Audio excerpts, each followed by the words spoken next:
இன்னைக்கு பார்த்தீங்கன்னா வந்துட்டு நம்ம அஜித் சாரோட நெக்ஸ்ட் மூவிக்கான ஒரு பயங்கரமான ஒரு அப்டேட் ஒன்று வெளியாயிருக்கு. ஸோ அதை பற்றி தான் வந்து இந்த வீடியோவில் நம்ம பேச போகிறோம். ஸோ மறக்காம வீடியோ கடைசி வரைக்கும் பாருங்கள். இப்போ தான் நம்ம சேனலை புதுசாக பார்க்குறீங்க அப்படின்னா சப்ஸ்கிரைப் பண்ணி வச்சுக்கோங்க. வாங்க வீடியோக்குள்ளே போகலாம். ஸோ இப்போ பார்த்தீங்கன்னா வந்துட்டு நம்ம அஜித் சார் பார்த்தீங்கன்னா வந்துட்டு அடுத்த படம் வந்து ஆதிக் ரவிச்சந்திரனோட பண்ணுறதா தான் வந்து தகவல் வந்திருக்கு. ஸோ இந்த படமுமே வந்துட்டு இந்த குட் பேட் அகிலோட கனெக்ஷனாக தான் இருக்கும் அப்படின்னு சொல்லி ஆதிக் ரவிச்சந்திரன் சார் வந்து சொல்லியிருக்காரு.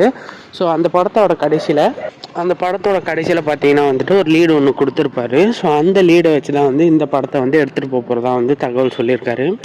பட் இப்போ பார்த்தீங்கன்னா வந்து இது வந்து ஒரு சாதாரண கதையாக தான் இருக்கும். ஏன் அப்படின்னு பார்த்தீங்கன்னா ஏற்கனவே வந்து நம்ம இவரை வந்து அதாவது நம்ம அர்ஜுன் தாஸை வந்துட்டு அவர் வந்து ஏற்கனவே காட்டிட்டாரு.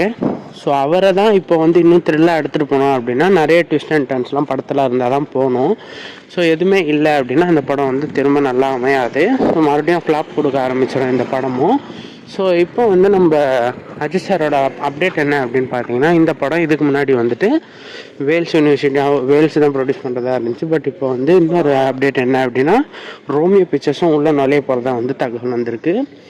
ஸோ இதை பற்றி உங்கள் ஒப்பீனியன் என்ன அப்படின்றத மறக்காமல் கமெண்ட்ஸில் சொல்லிவிடுங்க. அண்ட் சினிமா சம்மந்தப்பட்ட நியூஸ்லாம் உடனே தெரிஞ்சுக்கணும்னு நினச்சிங்கன்னா நம்ம சேனலை சப்ஸ்கிரைப் பண்ணி வச்சுக்கோங்க. நன்றி நண்பா.